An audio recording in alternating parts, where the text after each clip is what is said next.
Hi, I'm Erin Beasley. And I'm Sean Stanfield, and we are the pastors of the Vine United Methodist Church. We are a digital church with physical expressions. We facilitate small group branches online, and we offer resources for individuals who may be interested in more of a self-directed worship experience. Our online resources that we do every single week for our branches, we provide that for you as well for physical places like for your church. If you're having services and you need help with that, our online resources, our worship guides are there for you. The small group stuff that is already prepared for you for discipleship guides. What do you celebrate about the Vine? I saw that we started so small because we were sort of birthed out of disaffiliation, but then it's expanded and redefined, and now we are so connected with so many different people, and not just a few states, not just our conference, but now we have expanded to so many different countries, and all our resources that we are sending out to nearly 1,100 people. That is a huge win and a celebration in itself. I celebrate the fact that our small groups have become so incredibly diverse.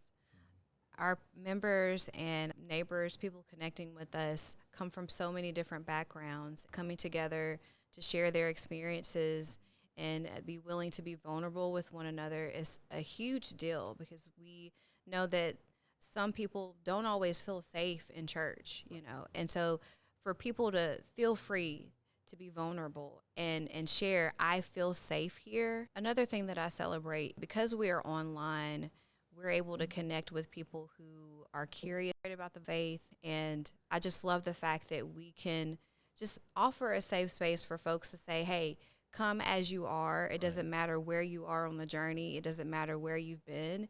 You have a place here. My daughter has ADHD. She was diagnosed when she was in second grade. One of her symptoms of that diagnosis is she has some social cues don't always come normal, I guess you would say.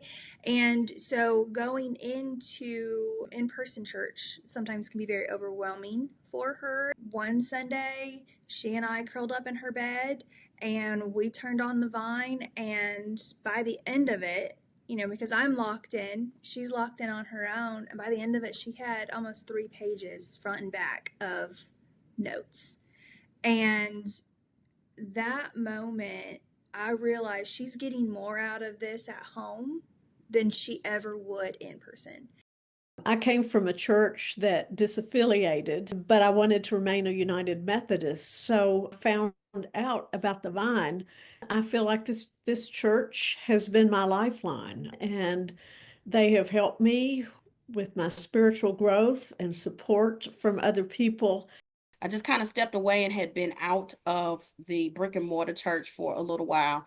And so I thought that this would be a great way to really connect with the Christian community and other believers. And I have greatly benefited from this ministry since I've been a part of it. It's just been a breath of fresh air, something different, something that I did not know that could even exist. I'm a retired pastor, a member of Holston Conference. My sister invited me to join this online church. I had just come through some major surgery, and this group, they became a safe place for me as a retired pastor. This came at just the right time for me. I came to the Vine because my home church disaffiliated, and I found myself in an identity crisis. That church raised me, that church knew me. So it was hard to see that chapter of my life closed. But a mentor of mine told me about the Vine, and I did not realize that it was the healing that I needed to be a part of this type of church community. I would not be where I am today had it not been for the pastoral staff. I would not be going to seminary in the fall had it not been for the prayers and the work of our small group. I tell people all the time about Bible study. We need a space to heal, and church can happen anywhere. And through this ministry, I have learned that in depth, and I hope to continue to learn it. If you want to utilize our resources, whether that's planning a worship service or they want to use our discipleship guides for their small groups, Our website is really, truly the best way to get to that. All our social media platforms. In your church, we want to help you in any capacity that we can. And as a new church, considering ourselves a digital church with physical expressions, we're still learning how to do this work. And we recognize the fact that others are considering how they could do this work as well. And we would love to connect with you about collaborative opportunities. Reach out to us. We're here for you.